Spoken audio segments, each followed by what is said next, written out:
Selamat pagi Bapak Ibu Saudara yang dikasihi oleh Tuhan. Maka kita akan bersama-sama memulai ibadah kita pada pagi hari ini. Meskipun saat ini kita bisa bersama-sama, biarlah ketika kita beribadah di rumah, kita tetap yakin bahwa Tuhan hadir dalam setiap kehidupan kita. Tuhan yang memimpin kita, Tuhan yang menuntun kita, dialah Allah kita, dialah Tuhan kita, dan dialah pengharapan di dalam kehidupan kita.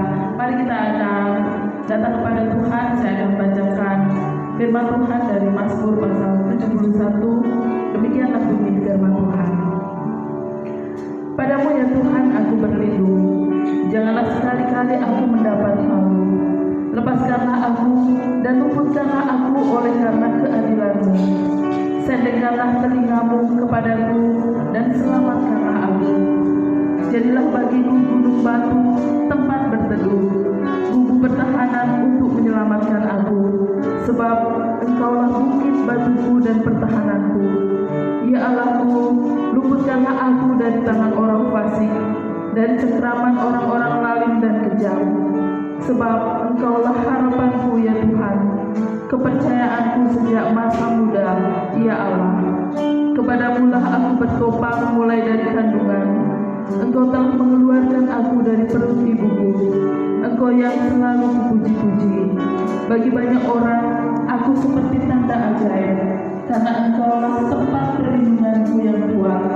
Mulutku penuh dengan puji-pujian kepadamu, dengan penghormatan kepadamu sepanjang hari. Mari bersama kita akan menaikkan pujian kita. Tuhan, Engkaulah pengharapanku.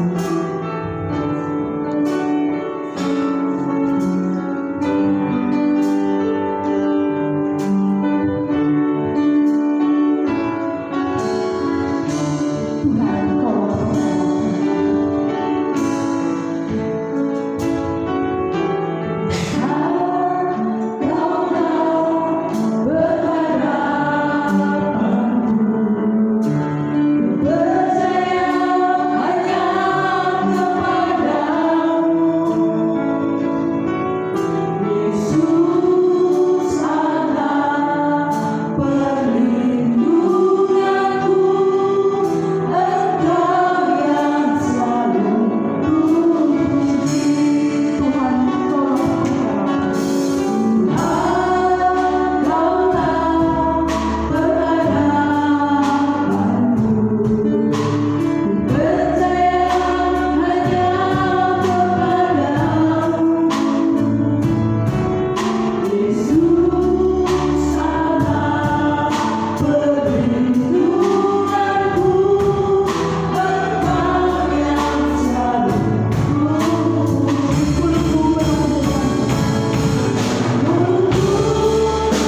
Mari kita akan bersama-sama datang kepada Tuhan melalui doa pembukaan kita.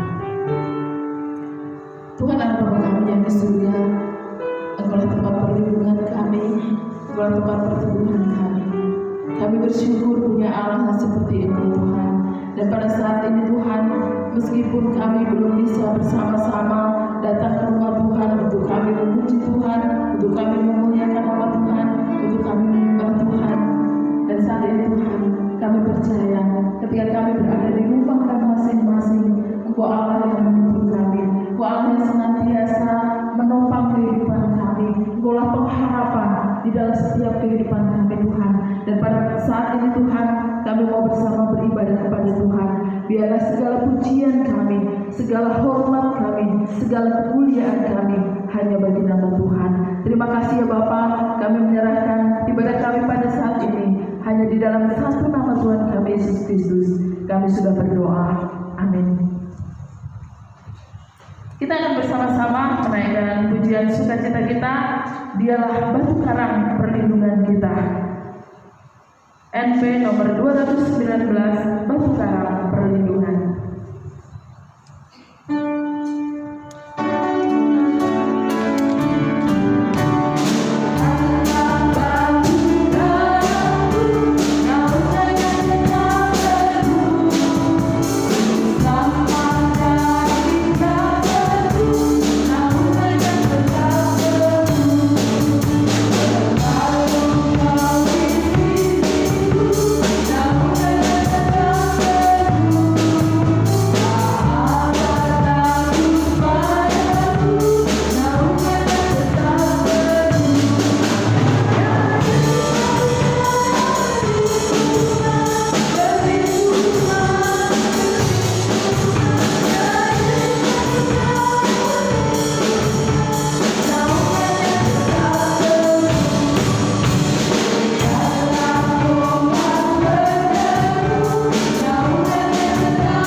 Kita akan lanjutkan pujian sukacita kita.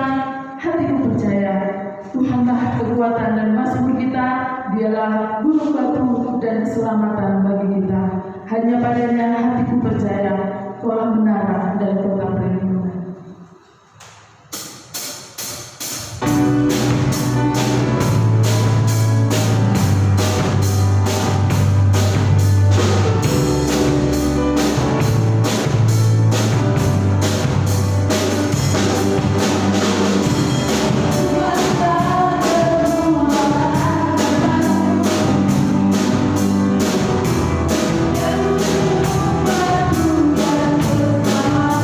Aku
Mari kita akan bersama-sama datang kepada Tuhan melalui doa syafaat kita. Kita akan berdoa untuk gereja kita dan juga kita akan bersama-sama berdoa untuk bangsa dan negara kita. Dan khususnya dalam penanganan COVID-19 ini, biarlah Tuhan yang akan campur tangan dan Tuhan yang akan menolong bangsa kita. Mari kita akan naikkan pujian kita, waktu Tuhan.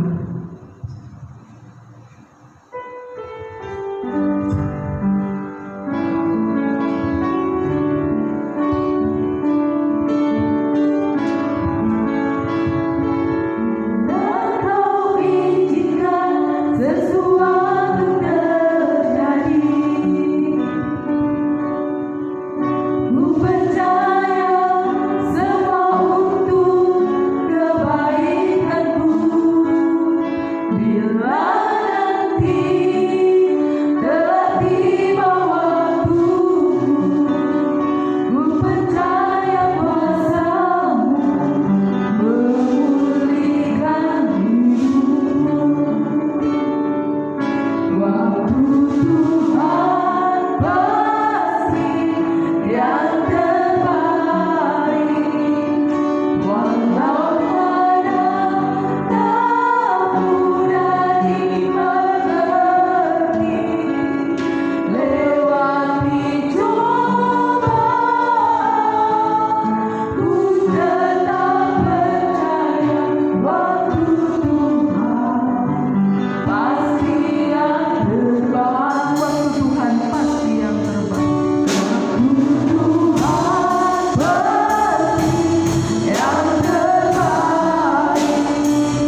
kita akan bersama-sama mendengarkan firman Tuhan. Namun sebelumnya kita akan menaikkan satu pujian, Rohmu yang hidup. Ku buka hati untuk jamahanmu, berserah penuh di hadiratmu, dan kau ambil alih seluruh hidupku. Di altarmu ku menyembahmu.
Shalom Bapak Ibu dan Saudaraku yang terkasih di dalam Tuhan Yesus. Pagi ini kita bersyukur untuk kasih setia Tuhan dan anugerahnya yang luar biasa buat kita. Sampai mari kita akan melanjutkan bagian firman Tuhan dan kita akan berdoa. Bapa di dalam surga, terima kasih buat pagi ini. Kami bersyukur untuk kesempatan kami beribadah bersama-sama. Sekalipun kami tidak di dalam satu ruangan, tapi kami percaya Allah yang mempersatukan kami di dalam kasih Tuhan Yesus Kristus. Dan kami boleh bersama-sama menikmati hadirat Tuhan. Dan saat kami mendengar firman-Mu, Engkau berbicara kepada kami. Terima kasih Bapa, terpujilah Engkau dulu sekarang sampai selama-lamanya. Dan hanya di dalam nama Tuhan Yesus kami berdoa. Amin. Bapak Ibu dan Saudara yang terkasih, saat pagi ini mari kita bersama-sama membuka Alkitab kita dari Markus pasal keempat ayat 35 sampai 41. Saya akan bacakan buat saudara. Pada hari itu, waktu hari sudah petang, Yesus berkata kepada mereka, marilah kita bertolak ke seberang. Mereka meninggalkan orang banyak itu lalu bertolak dan membawa Yesus beserta dengan mereka dalam perahu di mana Yesus telah duduk, dan perahu-perahu lain juga menyertai dia. Lalu mengamuklah taufan yang sangat dahsyat, dan ombak menyembur masuk ke dalam perahu, sehingga perahu itu mulai penuh dengan air. Pada waktu itu Yesus sedang tidur di buritan di sebuah tilam. Maka murid-muridnya membangunkan dia dan berkata kepadanya, Guru, Engkau tidak peduli kalau kita binasa? Ia pun bangun, menghardik angin itu dan berkata kepada danau itu, diam, tenanglah. Lalu angin itu reda dan danau itu menjadi teduh sekali. Lalu ia berkata kepada mereka, mengapa kamu begitu takut? Mengapa kamu tidak percaya? Mereka menjadi sangat takut dan berkata seorang kepada yang lain, siapa gerangan orang ini? Sehingga angin dan danau pun taat kepadanya. Amin. Demikianlah firman Tuhan yang dapat saya bacakan. Dan hari ini mari kita melihat bagaimana Allah yang kita percaya adalah Allah yang peduli. Dengan judul khotbah saya, Allah peduli kepada kita. Sehingga kita menyanyikan lagu, Allah peduli, Allah mengerti setiap persoalan keadaan yang terjadi dengan kehidupan kita. Tapi benarkah kita sungguh-sungguh mengerti, sungguh-sungguh tahu bahwa Allah itu bersama dengan kita, beserta dengan kita? Seringkali mungkin kita lari dari Tuhan, tetapi Allah tetap peduli kepada kita. Allah tetap ada bersama-sama dengan saudara dan saya. Dari pembacaan Alkitab kita melihat satu cerita bagaimana Yesus meredakan angin itu. Kita bisa lihat ketika Yesus memberikan perumpamaan tentang kerajaan surga pada bagian-bagian sebelumnya, itu merupakan satu pelajaran untuk murid-muridnya tentang firman. Dan sekarang dia memberikan ujian praktis untuk melihat seberapa banyak yang telah mereka pelajari. Demikian halnya saudara, ketika masih ada di bangku sekolah, kita pun harus menempuh ujian. Sekalipun tahun ini tidak ada ujian nasional, ya, ditiadakan. Tetapi kita tahu dulu sebelum itu kita tahu pelajaran demi pelajaran sudah kita pelajari, dan di akhir kita harus diuji. Benarkah kita sudah menguasai semua materi yang ada, sehingga kita dinyatakan lulus dan telah selesai menyelesaikan, dan bisa kita terapkan dalam kehidupan kita. Demikian halnya Tuhan Yesus.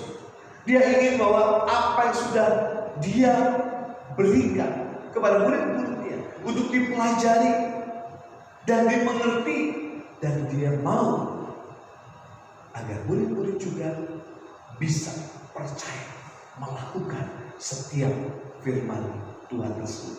Nah, Bapak Ibu dan Saudara, seperti yang dikatakan dalam Roma 10 ayat 17, jadi iman timbul dari pendengaran, dan pendengaran oleh firman Kristus, yang dimaksud agar menghasilkan iman murid-muridnya ini, supaya dia betul-betul iman yang teguh di dalam Tuhan Yesus. Dan memang iman harus diuji, tidak bisa tidak. Tidak cukup bagi kita hanya untuk belajar atau mampu mengulangi satu pengajaran. Kita juga harus dapat mempraktekkan pelajaran itu dengan iman. Dan itulah salah satu alasan mengapa Allah mengizinkan pencobaan datang dalam kehidupan kita. Dari pembacaan Alkitab kita hari ini, mari kita belajar. Yang pertama, Yesus tahu badai itu akan datang. Karena dia adalah Allah. Dia mengerti apa yang akan terjadi oleh karena kemahatauan Allah. Dia mengerti apa yang akan terjadi di hadapannya. Mungkin kita tidak mengerti, mungkin kita tidak tahu, tetapi Yesus tahu. Badai itu adalah bagian dari kurikulum hari itu. Itu akan membantu para murid-murid untuk memahami pelajaran yang tidak pernah mereka pelajari. Bahkan mereka perlu belajar untuk tahu bahwa Yesus dapat dipercaya di dalam badai kehidupan. Banyak orang memiliki gagasan bahwa badai datang dalam hidup mereka hanya ketika mereka telah mendurhakai Allah. Oleh karena mereka sudah berdosa kepada Allah. Tetapi ini tidak selalu terjadi. Yunus berakhir dalam badai karena ketidaktaatannya. Tetapi para murid Yesus masuk ke dalam badai karena kepatuhan mereka kepada Tuhan. Secara lokasi, Laut Galilea sedemikian rupa sehingga badai kekerasan yang tiba-tiba bisa terjadi. Apakah ini satu hal yang tidak biasa? Itu bukan satu hal yang biasa. Saat melintasi lautan ini pada satu sore di musim panas, mungkin kita bisa bertanya kepada pembantu wisata di Israel, apakah dia pernah mengalami badai seperti itu? Dan dia katakan tentu saja. Jawabnya dia mengangkat tangan dan dia menggelengkan kepalanya dan dia katakan, aku tidak pernah ingin berada di tempat seperti itu lagi. Artinya apa? Badai yang begitu mengerikan. Badai ini bisa digambarkan begitu mengamuknya, saudara. Badai yang digambarkan di sini pasti sangat kuat dan juga tentunya sangat menakutkan. Sekalipun bagi setiap para nelayan yang berpengalaman seperti murid Yesus, setidaknya saudara, kalau kita perhatikan dari hal ini, ada tiga alasan yang bagus mengapa tidak ada orang di kapal yang seharusnya diganggu meskipun situasinya tampak mengancam. Pertama-tama, mereka memiliki janjinya bahwa mereka akan pergi ke sisi yang lain. Perhatikan Markus pasal 4 ayat yang ke-35. Dikatakan pada hari itu, waktu hari sudah petang, Yesus berkata kepada mereka, marilah kita bertolak ke seberang. Sini satu janji, ayo kita ke seberang. Berarti memang tidak ada yang seharusnya dia mengganggu Yesus. Ya, perintah-perintahnya selalu merupakan tanggung jawabnya dan tidak ada yang dapat menghalangi pelaksanaan rencananya. Dia tidak menjanjikan perjalanan yang mudah, tetapi dia menjanjikan jaminan bahwa dia atau mereka bisa sampai di tempat tujuan dengan selamat. Demikianlah dengan kehidupan kita. Kita tahu saat ini kita sedang dilanda dengan penyebaran wabah virus corona. Kita tidak tahu bagaimana kapan akan berakhir. Tetapi kita percaya bahwa Allah punya rencana. Bukan berarti Allah tidak tahu, tapi Dia tahu apa yang akan terjadi. Ada rencana Tuhan yang sedang Dia berikan bagi kita. Jadi percaya bahwa Allah punya rencana. Kita hadapi dengan tenang, kita hadapi tidak dengan panik, tapi mari kita datang kepada Dia yang punya rencana dalam hidup saudara dan saya. Yang kedua, saudara, Tuhan sendiri ada bersama-sama dengan mereka. Jadi apa yang perlu ditakutkan? Mereka telah melihat kuasanya diperlihatkan dengan segala mujizat yang terjadi, sehingga mereka seharusnya memiliki keyakinan penuh bahwa Dia dapat menangani situasi tersebut. Untuk beberapa alasan, para murid mengerti bahwa Dia memang kuat dari setiap situasi. Tapi bagaimana itu bisa terjadi? Kalau kita melihat nomor 2 ini, bahwa Tuhan sendiri ada bersama-sama dengan mereka di dalam perahu. Apakah kita saat ini kita merasakan kita juga ada bersama-sama dengan Tuhan? Sekalipun kita berjauhan, kita diikat dengan tali kasih. Dengan kuasa Allah kita dipersatukan supaya kita tidak tercerai-berai. Sehingga kita juga saat ini tetap melakukan ibadah sekalipun dengan cara online. Tapi kita merasakan Allah yang bekerja. Allah ada bersama-sama dengan kita. Artinya jangan pernah kita takut Jangan pernah kita gentar, karena Allah ada bersama dengan kita.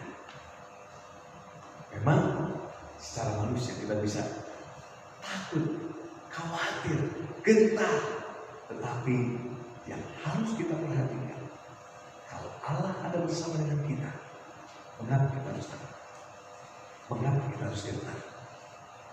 Bagaimana kita harus percaya sepenuhnya bahwa Allah yang memegang kendali atas kehidupan kita? Tentunya percaya penuh akan janji-janjinya, percaya penuh bahwa kuasanya nyata pada kita. Kalau Allah pernah menolong saudara dan saya dulu, apakah berarti saat ini dia berubah? Apakah berarti saat ini dia meninggalkan kita? Tidak. Dia tidak pernah meninggalkan saudara dan saya. Dan yang ketiga, saudara, yang ketiga, mereka dapat melihat bahwa Yesus benar-benar membawa damai, bahkan di tengah-tengah badai. Fakta ini seharusnya mendorong mereka melihat bahwa Yesus sangat mengatasi semua. Yesus dalam kehendak Allah dan tahu bahwa Bapa akan memperhatikannya. Jadi dia tidur dengan tenang karena dia tahu semua atas rencana Allah. Berbeda dengan Yunus yang tertidur saat badai karena dia memiliki rasa aman yang salah. Dia lari dari panggilan Allah. Tetapi meskipun dia lari dari Tuhan, ya, dia tetap bisa tertidur. Tetapi itu cara yang salah, saudara. Ya, karena dia mau lari dari Tuhan. Tetapi Yesus tertidur dalam badai karena dia benar-benar merasa aman atas kehendak Tuhan. Jadi Bapak Ibu dan Saudara, itulah kehendak Tuhan. Ketika kita menghadapi kekhawatiran, ketidakpastian, kapan virus corona ini akan berakhir, mari kita tetap berpegang teguh pada janji Tuhan, bahwa Tuhan memegang kendali, bahwa Tuhan ada di dalam rencana Allah. Dan itu belum bagi kita. Tetaplah percaya, ya, dengan tentram aku mau membaringkan diri lalu segera tidur, sebab hanya Engkaulah ya Tuhan yang membiarkan aku diam dengan aman. Pemazmur mengatakan dalam Mazmur 4 ayat 9, dia bisa tidur dengan tenang, dengan aman di dalam lindungan Tuhan. Bapak Ibu dan Saudara, kita percaya bahwa semua yang terjadi di dalam dunia ini atas kehendak Tuhan. Kalau kita merasa takut, memang itu dikatakan orang merasa kita tidak beriman. Ya, sehingga ketika kita takut dikatakan itu merupakan tanda orang tidak beriman. Seberapa sering dalam cobaan hidup kita cenderung meniru murid-murid yang tidak beriman dan bersentuhan. Tidakkah kau peduli? Tentu saja dia peduli. Dia bangkit dan menegur badai dan segera ada ketenangan dalam perahu tersebut. Apakah Tuhan tidak bisa melakukan hal itu sejak zaman sekarang? Bisakah Tuhan mengusir virus corona seakan-akan semudah? Kembalikan tangan. Mungkin hanya 1 detik Tuhan bisa ubahkan semua menjadi damai. Tetapi di balik semua itu, saudara, mari kita ikuti rencana Tuhan. Mari kita ikuti dalam setiap langkah bersama dengan Tuhan dan kita melihat bagaimana pengalaman kita bersama dengan Tuhan. Sehingga kita semakin dewasa, sehingga kita semakin bertumbuh, dan sehingga kita bisa melihat dengan mata kepala kita sendiri bahwa Allah turut bekerja dalam kehidupan kita. Yang mengasihi Dia. Nah, Bapak Ibu dan Saudara, tapi Tuhan Yesus tidak berhenti dengan menenangkan unsur-unsur badai tadi. Karena bahaya terbesar bukanlah angin atau ombak itu sendiri. Itu adalah ketidakpercayaan di hati para murid. Masalah terbesar kita adalah kita ada di dalam diri kita, bukan di sekitar kita. Ya. Masalah terbesar kita adalah ada di dalam diri kita, bukan di sekitar kita. Artinya apa, saudara? Karena ketidakpercayaan kita. Sekitar kita bisa berubah, sekitar kita bisa menggoncang kita, tapi iman kita harus tetap kepada Tuhan Yesus Kristus. Ini jelas mengapa Yesus dengan lembut menegur mereka dan menyebut mereka orang-orang yang kurang beriman. Mereka telah mendengar dia mengajarkan firman dan bahkan melihat Yesus melakukan mujizat-mujizat, namun mereka masih belum memiliki iman. Ketidakpercayaan mereka yang menyebabkan ketakutan mereka. Dan ketakutan mereka membuat mereka mempertanyakan, apakah Yesus benar-benar peduli? Kita harus waspada terhadap hati jahat orang yang tidak percaya. Perhatikan Ibrani 13 ayat ke-12. Ibrani pasal ke-13. Maaf, Ibrani pasal ke-3. Ibrani pasal yang ke-3 ayat yang 12. Waspadalah hai saudara-saudara, supaya di antara kamu jangan terdapat seorang yang hatinya jahat dan yang tidak percaya oleh karena ia murtad dari Allah yang hidup. Ini hanya satu dari banyak pelajaran yang Yesus ajarkan kepada murid-muridnya di lingkungan yang akrab di Laut Galilea. Dan setiap pelajaran akan mengungkapkan beberapa kebenaran baru yang luar biasa tentang Tuhan Yesus. Murid-murid bisa melihat, akhirnya dia melihat bagaimana Yesus yang berkuasa. Bukan hanya sekedar pengajaran, kemudian lagi firman, bukan. Tetapi satu praktek yang luar biasa. Murid-murid berpraktek dengan badai yang besar. Dan dia melihat bahwa Yesus menghardik badai itu. Dan akhirnya menjadi tenang. Artinya Tuhan Yesus, dia menguasai alam semesta ini, sehingga dia bisa mengatur alam ini. Percayakah kalau dia anak Allah yang sanggup juga untuk mengubahkan situasi ini? Mungkin kita tidak mengerti, mungkin kita tidak tahu kapan berhenti tadi dikatakan, tapi percaya Allah bersama dengan kita. Sebagaimana murid-murid, bahwa mereka sudah tahu bahwa dia memiliki wewenang untuk mengampuni dosa, mengusir setan, menyembuhkan segala penyakit. Sekarang mereka menemukan bahwa dia memiliki otoritas atas angin dan laut. Ini berarti bahwa mereka tidak punya alasan lagi untuk takut, karena Tuhan mereka selalu mengendalikan setiap situasi. Saat ini pun Tuhan kita yang kita sembah sanggup mengendalikan setiap situasi saat ini, termasuk situasi ketika kita menghadapi penyebaran virus corona. Percayalah pada Tuhan kita dengan iman yang penuh. Namun kita juga perlu untuk berhikmat atas anjuran pemerintah. Bahkan ini merupakan satu pandemik dari dunia, dari WHO pun menyarankan demikian. Sebab wabah ini sudah mendunia. Sebab itu saudara, sekarang percayalah bahwa semua ini terjadi atas kendali Tuhan. Dan tetap waspada dengan beriman kepada Tuhan kita, Yesus Kristus. Karena dia berkuasa atas kehidupan kita. Tetap semangat, maju terus, tetap bersatu di dalam iman kita kepada Tuhan Yesus. Dan tetap saling mengingatkan satu dengan yang lain, sehingga nama Tuhan ditinggikan, sehingga nama Tuhan dimuliakan. Tetap persatuan menjadi sesuatu yang indah di dalam Tuhan, sebab dia memegang kendali dan dia peduli kepada kita saat ini. Amin. Mari kita berdoa. Bapa di dalam surga, terima kasih buat pagi ini, buat firman Tuhan yang kami dengar. Biar dia menguatkan kami bahwa semua yang terjadi atas kendali Tuhan. Dan ajar kami untuk tetap berharap kepada Tuhan. Ajar kami tetap mengandalkan Tuhan. Ajar kami beriman penuh kepada Tuhan. Dan kami percaya bahwa Allah yang luar biasa. Terima kasih buat kesempatan pagi ini kami boleh beribadah bersama-sama. Terima kasih Bapak, terpujilah Engkau dulu, sekarang sampai selama-lamanya. Dan hanya di dalam nama Tuhan Yesus kami berdoa. Amin.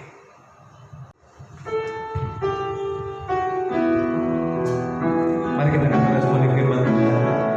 Kita datang dalam pujian ini dengan sayap Tuhan. Firman-Mu berkata Kau besertaku, maka kuat roh dan jiwaku. Tangan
Pengumuman minggu ini, yang pertama jam doa hari Rabu pada tanggal 1 April 2020 untuk sementara waktu akan dilakukan di rumah masing-masing, dan nanti pokok-pokok doa akan dibagikan seperti biasa bersama dengan teman-teman.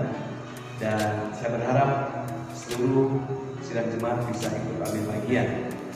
Yang kedua, untuk jemaat Gereja Baptis Efrata untuk memberikan persembahan dan persepuluhan, silakan sudah bisa mengirimkan melalui rekening BCA nomor 0850 115583 atas nama Ibu Nuriani _ Hosana Adianto, atau saudara bisa langsung memasukkan ke kotak yang disediakan di gereja, dan silakan saudara bisa menghubungi saudari Leli. Kemudian yang berulang tahun dalam minggu ini, yang pertama Ibu Hana Susanto pada tanggal 23 Maret dan Ibu Joyce Sebeka tanggal 29 Maret. Selamat ulang tahun, kiranya Tuhan Yesus senantiasa memberkati. Demikian pengumuman minggu ini. Terima kasih. Untuk mengakhiri ibadah kita pagi ini, mari kita akan berdoa bersama-sama. Kita memohon berkat ibadah tercurah atas kehidupan kita. Mari kita berdoa. Bapa di dalam surga, terima kasih buat pagi ini. Kalau kami boleh bersama-sama beribadah, memuji dan memuliakan nama Tuhan. Sekalipun kami berjauhan, tapi hati kami satu di dalam Tuhan. Dan kasih-Mu yang mengikat kami senantiasa. Dan di akhir ibadah ini, kami memohonkan berkat ibadah tercurah atas kehidupan kami. Apapun yang kami lakukan sepanjang minggu ini, baik kami sebagai pengusaha, pekerja, pelajar, mahasiswa, dan juga ibu rumah tangga, biarlah berkat-berkat Tuhan yang senantiasa meliputi kehidupan kami. Terima kasih Bapa. Di akhir ibadah ini, biarlah kasih karunia dari Tuhan Yesus Kristus, damai sejahtera pada Allah Bapa serta persekutuan Roh Kudus boleh menyertai kita sekalian pagi ini sampai selama-lamanya.